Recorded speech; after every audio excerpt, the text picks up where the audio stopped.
अल्लाहुम्मा रब्बी शौली सदी अपनी वालिद मुहम्मद यफ़क़हू क़ौली वक़्फ़िर रब्बी ज़िदनी इल्मन नाफ़िअ।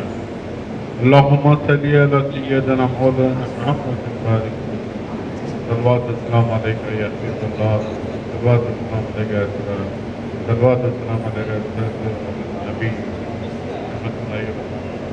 शेर नशीन फिर तशरीफ फरमा इज्जत माप अली जनाब मोहतरम प्रोफेसर कोदंडराम साहब, इज्जत माप प्रोफेसर पीवल विश्वेश्वर राव साहब और तमाम डेज पर बैठे हुए तमाम दर फर्दन और हाज़रीन जलसा, अस्सलामु अलैकुम व रहमतुल्लाहि व बरकातुहू। आज ये तेलंगाना जन समिति की प्लेनरी सेशन है जिसके अंदर आप सबको मदऊ किया गया और मैं भी एक मेहमान की तरह आपके सामने आया। मैं अपने ख्यालात और पॉलिटिक्स के ऊपर मैं आपको कुछ बोलना चाहता हूँ। देखिए, सारी दुनिया एक पॉलिटिक्स पे भी है जहाँ डेमोक्रेसी है, कहीं एनआरसी है और कहीं पे बादशाहियत है और कहीं पर कुछ है, कहीं पे जुल्म भी चलता है, नॉर्थ कोरिया भी है, कहीं कम्युनिज्म की हुकूमत है। मगर हमारा इंडिया एक ऐसा इंडिया है जिसकी सियासत सिवाय किसानों के और किसी की नहीं चली। किसान जिसके साथ रहा, ये किसान हुकूमत रही। जब एक साहब से कोदंडराम साहब से जब एक बार बात हुई तो कोदंडराम साहब ने बोला था कि 1984 एक ऐसा पॉलिटिकल टर्निंग पॉइंट था कि जिसके अंदर इंडिया की पॉलिटिक्स दो हिस्सों में, दो धड़ों में बदल गई। एक मुसलमान धड़ा बन गया, एक हिंदू धड़ा बन गया। ये जब से पोलराइजेशन का एक नया दौर चालू हो गया, उससे पहले ये कभी नहीं था। हालिया दिनों में अब ये जो पॉलिटिकल जो हमारे पे काबिज जो पार्टियां हैं, उन लोग सिवाय हमारे इस्तेसाल के हमारे यहाँ से कभी भी कुछ भी काम नहीं किया। 1984 से पहले एक आर्टिकल में मैंने पढ़ा था कि हर किसान के घर में कम से कम 5 किलो सोना रहता था, कम से कम 5 किलो सोना रहता था। आपके बड़े लोग भी और मैं भी जो देखा हूँ कि वो अपने हाथों में चांदी के कड़े, पाँव में चांदी के कड़े और कानों में सोने के और गले में बड़ा बड़ा मंगलसूत्र और बड़े बड़े लच्छे, जब हर किसान के घर में कम से कम 5 किलो सोना रहता था। तो ये जो पॉलिटिकल सिनेरियो जो चेंज हुआ, वो सिनेरियो आज इतना हो गया कि आज किसान खुदकशी करने पे मजबूर हो गया, क्योंकि ये किसानों की धरती है। ये सूर्यापेट के लोग यहाँ पे किसान घास पर जिंदा रहते हैं। इसी वजह से मैं ये बात कर रहा हूँ। ये जो पॉलिटिकल सिनेरियो चेंज होने की वजह क्या है, ये लोग पूरा वेस्टर्न मीडिया को और वेस्टर्न कल्चर को अपना के ये गरीब लोगों का हक मार के सिखाते हैं। हाल ही में एक ऑक्सफैम की एक रिपोर्ट आई है जिसके अंदर पूरे वाज़ेह तौर पे जो 2018 में सिर्फ 102 लोग जो करोड़पति थे, आज इंडिया के अंदर 166 लोग हो गए जो करोड़पति है, जिनकी संपत्ति 35 साल तक आशा वर्कर को खिला सकते, 35 साल तक आपके बच्चों को पढ़ा सकते। खाली ये 162 आदमी की संपत्ति की बारे में बात कर रहा हूं मैं। और 5 साल तक हुकूमत को बगैर कुछ खर्चा करेंगे वो अपने तौर पे जो वो पूरी हुकूमत पूरी चला सकते। जैसा मिड डे मील है, तकरीबन जितने भी जो भी कुछ है, सिर्फ ये 162 आदमी की संपत्ति है जो 660 करोड़ बिलियन डॉलर है, जो इंडिया के करीब नहीं बोले तो भी 55,000 करोड़ रुपए हो रहे, सिर्फ 162 आदमी की। ये चीज अमीर अमीर होते जा रहा है, गरीब गरीब होते जा रहा है।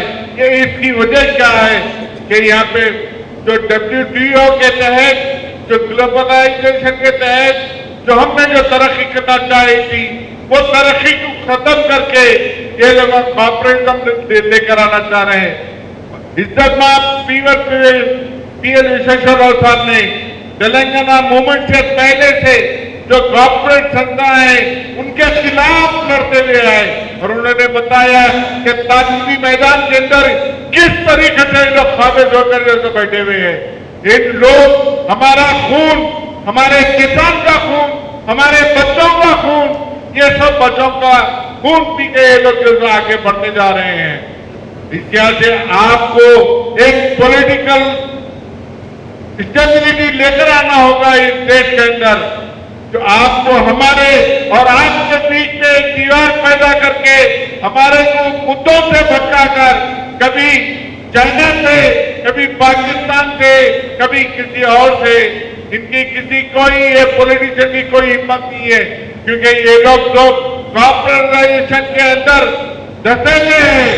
मैं एक अडानी की बात नहीं करता हूं, मैं कोई एक छोटे मोटे कोई लोग की बात नहीं करता हूं, सिर्फ मैं वो 162 आदमी की बात करता हूं कि चाहे वो वैक्सीन बनाने वाला पूरा सुरेश वाला हो, चाहे कोई और दूसरा हो, मैं बगैर किसी भेदभाव के जो कॉर्पोरेशन जो चल रहा है, जो सारी दुनिया के अंदर ग्लोबल जो चल रहा है, आज तेलंगाना में भी वही लेकर आकर किसानों को खुदकशी करने पर मजबूर कर दिया गया।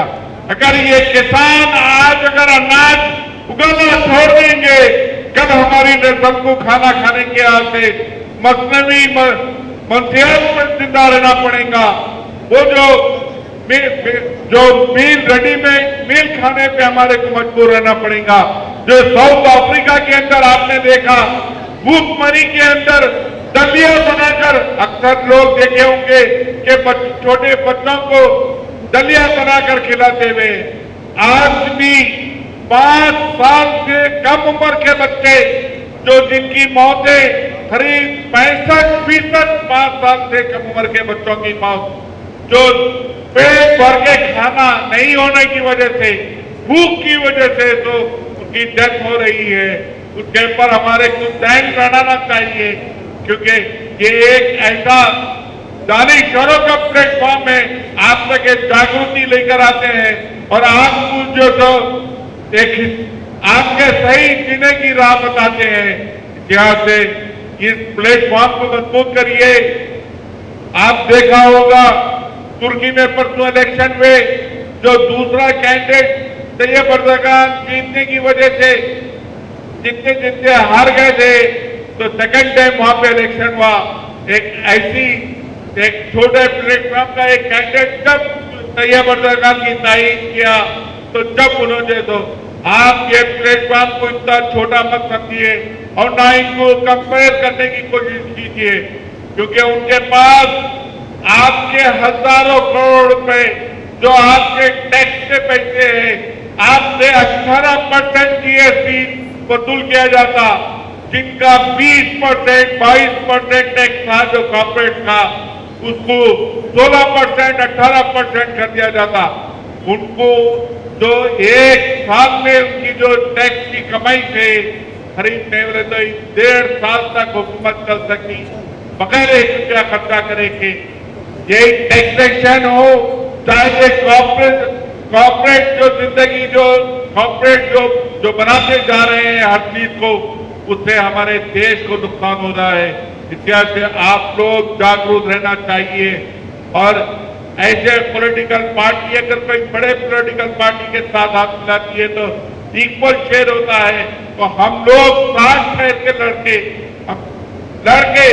आप लोगों के हक के हाथ से लड़कर हम जो तो हमारी जिम्मेदारी बनती है कि हमारे पास भी इतना वोट बैंक है, हमारे पास भी हमारे साथ इतने लोग हैं, क्योंकि कोदंडराम साहब आप जानते हैं उनकी जिंदगी पूरी उन्होंने अपनी पूरा वक्त कर दी सिर्फ आप लोगों के हक के हाथ से, एक सिविल सोसाइटी के हाथ से, उनके हाथ से, उन लोगों के हक के हाथ से लड़ते लड़ते आज उन्होंने आप लोगों के बीच में है। हमारे अल्लाह उनको हमारे सर पे साया कायम रखे, उनको अल्लाह उनको लंबी उम्र दराज करे, आप उनको अल्लाह उनको सेहत दे। आप लोगों के हक के हाथ से लड़ने के हाथ से और ताकत दे और आप लोग भी अपना वोट का सही इस्तेमाल कर सही पार्टी को चुनकर सही लोगों को मुंतखब करिए। वाखिर दाना अल्हम्दुलिल्लाह।